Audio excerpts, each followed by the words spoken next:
ঘুমানোর আগে কি করবেন? ঘুমানোর আগে আপনি প্রথমত পড়বেন আয়াতুল কুরসি। আয়াতুল কুরসি কোনটা? আল্লাহু লা ইলাহা ইল্লা হুয়াল হাইয়ুল কাইয়্যুম লা তা'খুযুহু সিনাতুন ওয়া লা নাওম, এখান থেকে লাহু মা ফিস সামাওয়াতি ওয়া মা ফিল আরদি মান যাল্লাযী ইয়াশফা'ু 'ইনদাহু ইল্লা বিইذনিহি ইয়া'লামু মা বাইনা আইদিহিম ওয়া মা খালফাহুম ওয়া লা ইউহিতুনা বিশাইইন মিন 'ইলমিহি ইল্লা বিমা শা'a ওয়াসি'a কুরসিয়ুহু সামাওয়াতি ওয়াল আরদ ওয়া লা ইয়াউদুহু হিফযুহুমা ওয়া হুয়াল আলিয়্যুল আযীম।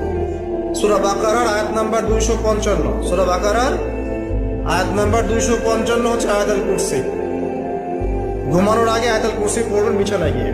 তারপরে সূরা বাকারার শেষের 3টা আয়াত পড়বেন। সূরা বাকারার শেষের 3টা আয়াত, লিল্লাহি মা ফিস সামাওয়াতি ওয়া মা ফিল আরদ, এখান থেকে শুরু করে ফানসুরনা আলাল কওমিল কাফিরিন পর্যন্ত এই শেষের 3টা আয়াত অবশ্যই পড়বেন।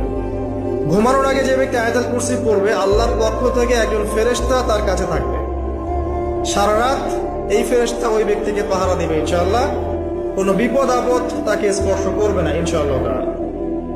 রাতের বেলা অনেক বিপদ হতে পারে, চুরি হতে পারে, ডাকাতি হতে পারে, তারপরে আপনার দুষ্ট জিন শয়তান উৎপাত করতে পারে, এছাড়া আপনার জাদুবিদ্যার কাজ হয় রাত্রেবেলা, মানুষ এগুলো করতে পারে, কুফরি কালাম করতে পারে, ক্ষতিকর প্রাণী আপনাকে কামড় দিতে পারে, অনেক কিছু হতে পারে। আপনি তো ঘুমের মধ্যে আছেন, আপনি জানেন না কি হচ্ছে। অতএব আয়াতুল কুরসি পড়বেন, ইনশাআল্লাহ আল্লাহ পাক আপনাকে হেফাজত করবে ইনশাআল্লাহ। আর সূরা বাকারার শেষে 3টা আয়াত কেন পড়বেন? কারণ নবী সাল্লাল্লাহু আলাইহি ওয়াসাল্লাম বলেছেন, রাতের বেলা সূরা বাকারার 3টা আয়াত যে ব্যক্তি পড়বে, সারা রাত যদি আপনি নফল নামাজ পড়তেন, যে নেকি হতো, এই 3 আয়াত পড়ার মাধ্যমে সেই নেকি হয়ে যাবে ইনশাআল্লাহ। ঠিক আছে? সারা রাত ধরে নফল নামাজ পড়া কি কষ্টকর না?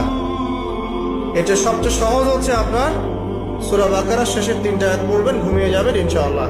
সারা রাতের নেকি আপনার আমলনামায় লেখা হবে। এগুলো শুধু বললেই হবে না আর শুনলেই হবে না, আমল করতে হবে। কবে থেকে? ইনশাআল্লাহ আজকে থেকে।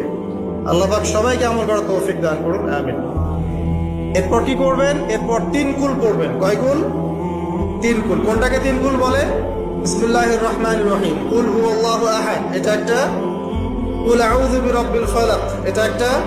কুল আউযু বিরাব্বিন নাস, এটা একটা। কি হবে এটা পড়লে? নবী সাল্লাল্লাহু আলাইহি ওয়াসাল্লাম বলেন, দৃশ্য ও অদৃশ্য, মানে যা দেখা যায় যা দেখা যায় না, এই দৃশ্য অদৃশ্যের জগতের কোনো ক্ষতি তাকে স্পর্শ করবে না।